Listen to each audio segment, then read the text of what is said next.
चला, आता सगळं मनासारखं झालं. घरातल्या लोकांचा तुझ्याबद्दलचा गैरसमज तर दूर झालाच, पण सगळ्यात महत्वाची गोष्ट म्हणजे आईचा तुझ्यावरचा राग निघून गेला. आता कसलीच चिंता करण्याची गरज नाही. नाही अनय, मला अजून एका गोष्टीची चिंता सतावते. आता काय? अनय, आऊसाहेबांच्या बोलण्यात तुला विरोधाभास नाही जाणवला? काय? बघ ना, त्याच म्हणाल्या होत्या ना की जोपर्यंत ते दार बंद आहे तोपर्यंत कोणाच्याच जीवाला धोका नाहीये. पण मग दुसरीकडे त्या असंही म्हणाल्या की तुझ्याबरोबर जे काही प्रसंग घडले त्याला सुमित्राच जबाबदार आहे. तेव्हा हे सगळे भूत प्रेत शक्ती ह्या सगळ्या गोष्टींवर माझा अजिबात विश्वास नाहीये. मला एवढंच कळतं की हे जे काही घडलं ते सगळे निव्वळ अपघात होते आणि ते योगायोगाने घडले. अशा सगळ्या गोष्टी कोणाच्याही आयुष्यात घडू शकतातच ना. अनय, पण इतक्या लागोपाठ आणि तेही इतक्या टोकाचे. तेव्हा आता तू उगाच आऊसाहेबांची री ओढू नकोस. आणि त्या म्हणतायत म्हणून आपण या सगळ्या गोष्टींवर विश्वास ठेवलाच पाहिजे असं काही नाहीये. अनय, त्या सगळ्या गोष्टी आपल्यापेक्षा आऊसाहेबांना जास्त कळतात. पण त्यांच्या अशा बोलण्याचं काय कारण असेल? कदाचित तुझ्याबद्दलचा गैरसमज दूर व्हावा म्हणून त्या हे सगळं म्हणाले असतील. नाही, मला नाही वाटत असं.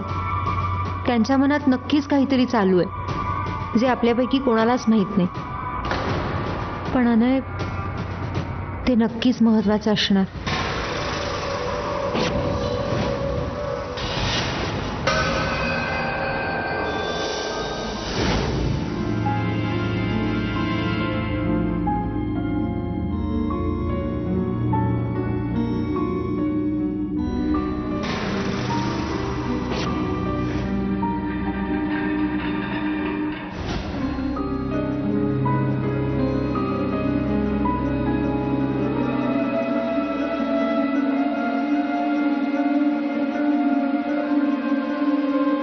भैरवाच्या नावानं चांग भलं, भैरवाच्या नावानं चांग भलं, भैरवाच्या नावानं चांग भलं. जर सुमित्रा आता या दाराबाहेर पडत असे तर आता आपल्याला कळेल जी. अम्मा, मग ते हे घे तिळूचं दे, कसं काय कळणार जी? ते बघा गुंडप्पा,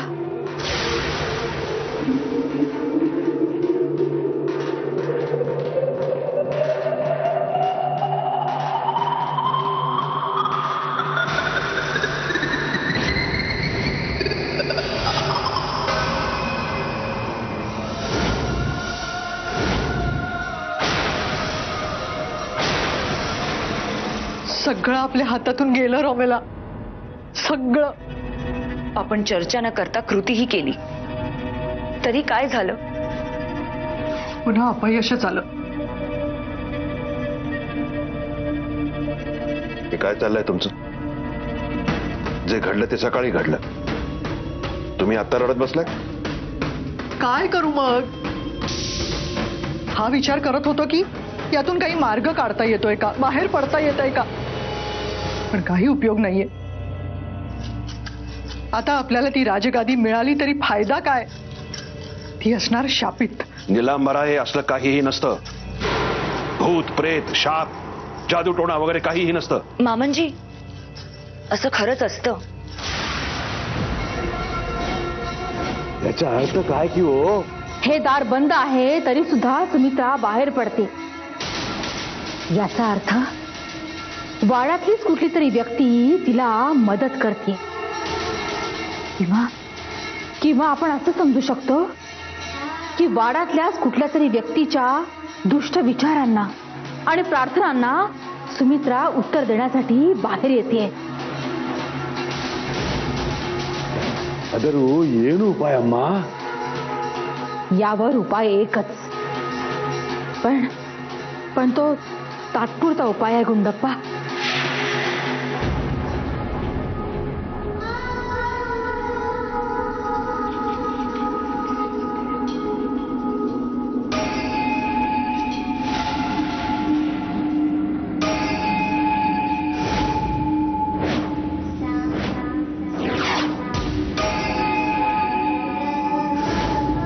मामनजी, असं खरंच असतं. आम्ही त्या दाराजवळ आम्ही जात नाही ते त्याचसाठी. आम्ही टीव्हीवर बघितलंय ना, हे असं सगळं असतं. आणि तुमचा विश्वास नसला तरी मी मेघदत्ताच्या बाबतीत कुठलाही धोका पत्करू शकत नाही. काय बोलताय तुम्ही? हे असलं धोका वगैरे काहीही नसतं. तसं असतं तर रावसाहेबांनी अनेराजेंना गादीवर बसायला दिलं नसतं. त्यामुळे मेघदत्तांनी राजगादीवर बसायला काहीच हरकत नाहीये. ते काहीही असलं तरी मी आता माझ्या मुलाला राजगादीवर बसू देणार नाही. कारण माझा ठाम विश्वास आहे की सुमित्रा आहे आणि तिचा तो शापही आहे. आता तुम्ही काहीही म्हणालात तरी मी तुमचं ऐकणार नाही. तुम्ही बायका कशावरही विश्वास ठेवता. तुमच्याशी चर्चा करण्यात काहीच अर्थ नाहीये.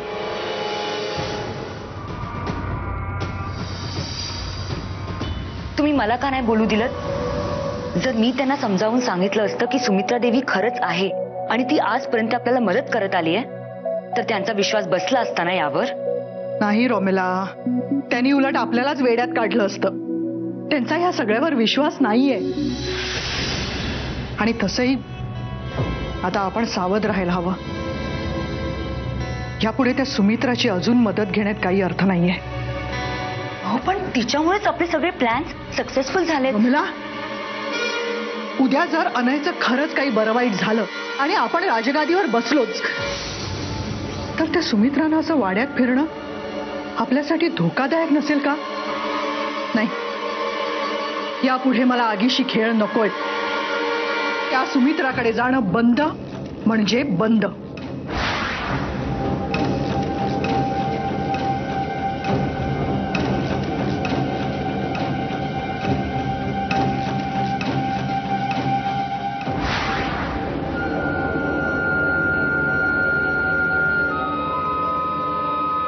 आता सुमित्रा बाहेर येऊ शकणार नाही.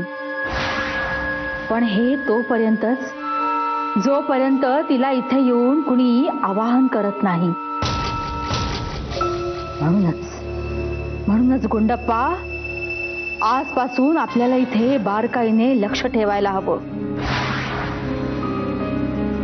वाड्यातलं इथे कुणीही येता कामा नये. आणि जर कुणी आलंच तर त्याला आमच्या तडक हवाली केलं जावं. जी अम्मा, असंच होईल बघा. अद्दे आगुतदे. आपलं काम झालंय. चला इथून.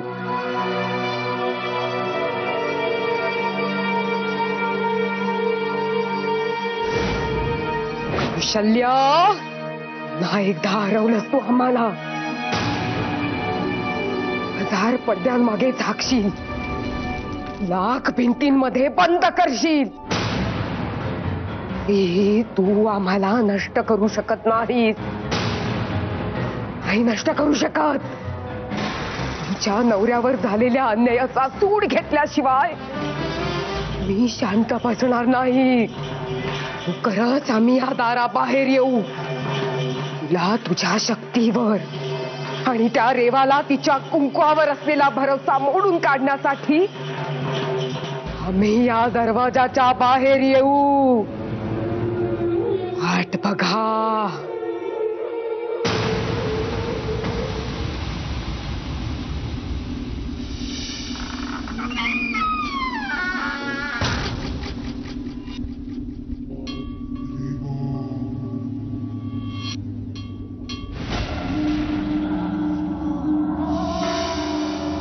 कोण आहे? कोण आहे तिकडे? कोण आहे?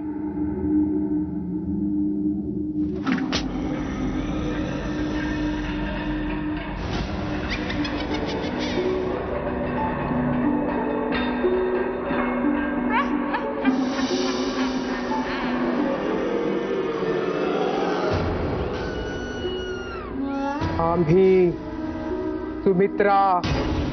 सुमित्रा देवी, तुम्ही इकडे माझ्या समोर? पण असं कसं शक्य आहे? How was it possible?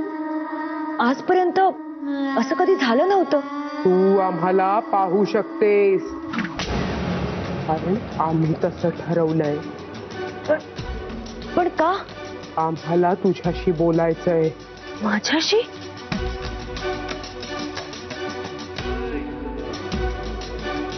मी निघते. थांब. सुमित्रा देवी, मी इथे कशी आली या रूम मध्ये? कारण हे स्वप्न आहे आणि स्वप्नात काहीही घडू शकतं. स्वप्न? हा तुझ्याशी बोलण्याचा एकमेव मार्ग होता आमच्याकडे. दाराहाड अशा काही प्रकारे बंद होतो की बाहेर येऊन तुझ्याशी बोलणं शक्य झालं नसतं. पण मला रमेला,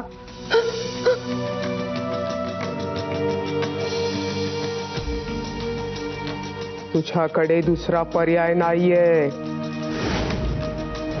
तुला आमच्याशी बोलावंच लागेल. घाबरू नकोस. आम्हाला तुझी मदत हवी आहे. माझी मदत? पण मी काय मदत करणार? कौशल्याने आम्हाला या दाराआड बंद केलंय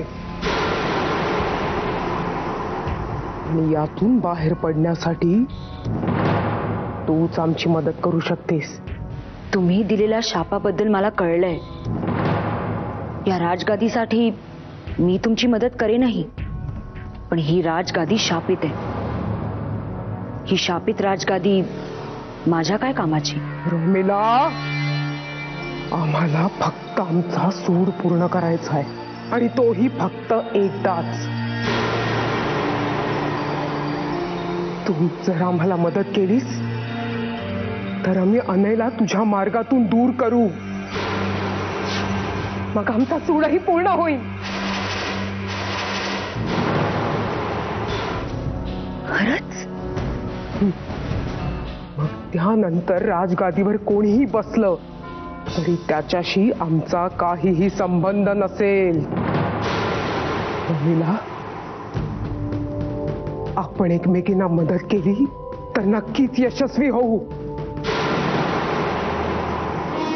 त्या रेवाची ढाल अनयच्या पुढ्यात आहे. त्या रेवाने आम्हाला नेहमी हरवलंय आणि तुम्हालाही. त्या रेवाला ना तुम्ही हरवू शकत ना आम्ही. पण आपण जर एक झालो त्या रेवावर नक्कीच मात करू शकू.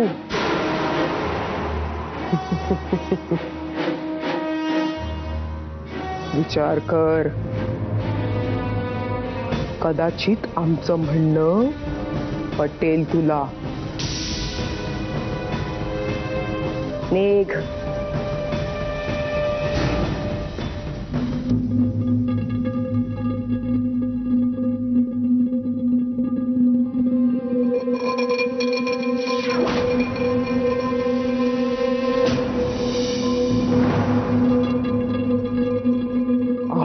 फक्त आमचा सूड पूर्ण करायचा आहे आणि तोही फक्त एकदाच.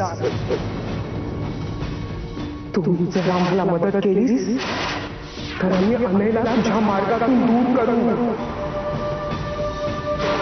मग आमचा सूडही पूर्ण होईल.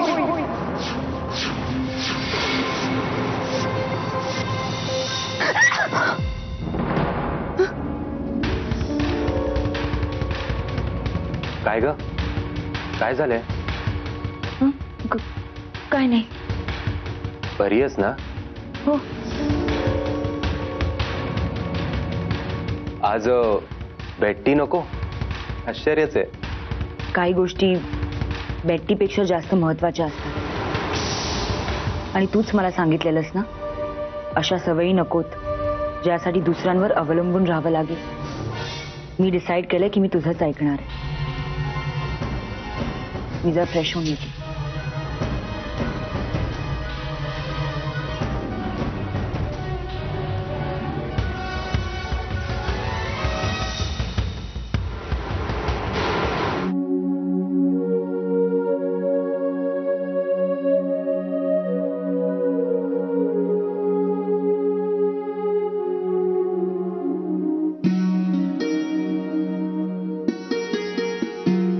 आणि तुम्ही?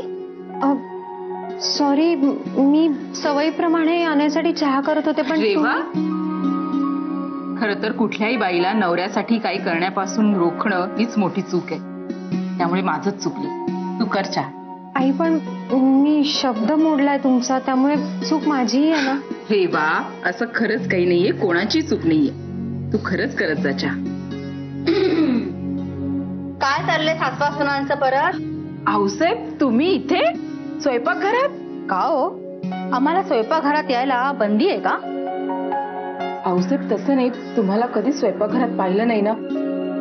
इतक्या वर्षात तुम्ही कधीच फिरकला नाही तिथे, म्हणून विचारलं. काय करायचं कपिला, इतकी वर्ष वाड्याच्या समस्या, जहागीरदारीची जबाबदारी यामधून आम्हाला निवांत असा वेळच मिळाला नाही की हो. पण रेवाने मात्र या दोन्ही गोष्टींचा समतोल अगदी छान साधलाय. नाही आऊसाहेब, मला माहितीये की ज्या पदावर मी बसलीये त्या पदावर राहून या सगळ्या गोष्टी करणं योग्य नाहीये, पण घरातली सून म्हणून ही माझी जबाबदारी आहे. आणि खरं सांगू, या सगळ्या गोष्टी करताना मला खूप आनंद मिळतो. कपिला, पाहिलं, म्हणूनच रेवाचे राजगादीसाठी योग्य आहे असं आम्हाला वाटायचं. सगळं काही छान साधतात त्या. अरे देवा, आपण विसरलोच बोलता बोलता आणण्यासाठी चहा द्यायचा. आलेच मी.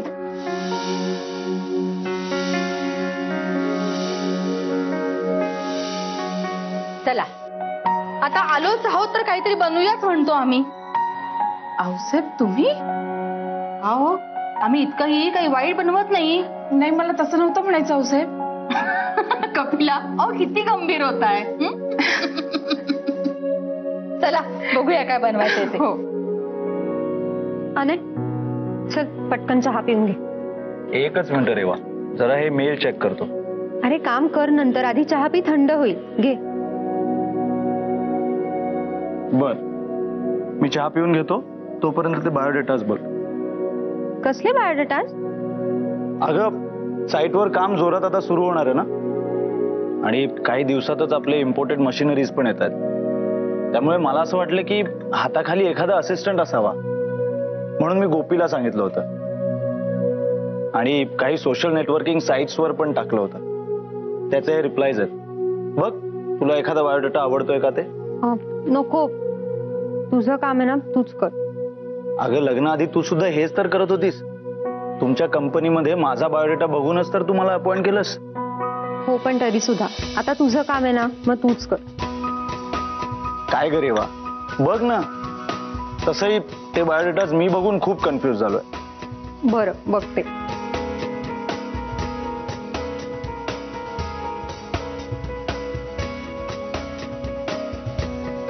अनय, हा एक इंटरेस्टिंग बायोडेटा आहे. हो, ग्रेड्स पण खूप छान आहेत. I think she has a spark. कोण ग? अवनी सरदेसाई. मुलगी? अजिबात नको. या मुलींचे 1760 प्रॉब्लेम्स असतात. नकोच ते. अनय, तुझे विचार किती चुकीचे आहेत. अगं पण फक्त मुलगी म्हणून तिची निवड करणार नसशील ना, तर मग? अगं रेवा, तिला इकडे एवढ्या लांब येऊन किती ऍडजस्टमेंट्स कराव्या लागतील. मग काय हरकत आहे, करेल किती ऍडजस्टमेंट्स. आणि आजकाल मुलगी प्रत्येक मुलापेक्षा जास्त वरचढ आहे. हो, ते दिसतच आहे मला. अनय, तू तिला अंडर एस्टिमेट का करतोयस? एक चान्स देऊन बघ ना. आणि मी नव्हता दिला तुला चान्स. या सगळ्या गोष्टींचा विचार करूनच तुला जॉब ऑफर केली होती मी. आणि मग काय घडलं होतं त्यानंतर? काय? ये सांगतो. अगं, आपण दोघं एकमेकांच्या प्रेमात पडलो. आता या मुलीच्या बाबतीत सुद्धा तुला असंच काही घडायला हवंय का? अच्छा, असं करून तरी दाखव. आणि मला माहितीये तुला नाही जमणार ते, कारण तू माझ्यापासून दूर राहूच शकत नाही. अगदी बरोबर बोलली. मी तुझ्यापासून दूर राहूच शकत नाही. अनय, तुला आता काम होतं ना खूप. कर पटापट, मी आले.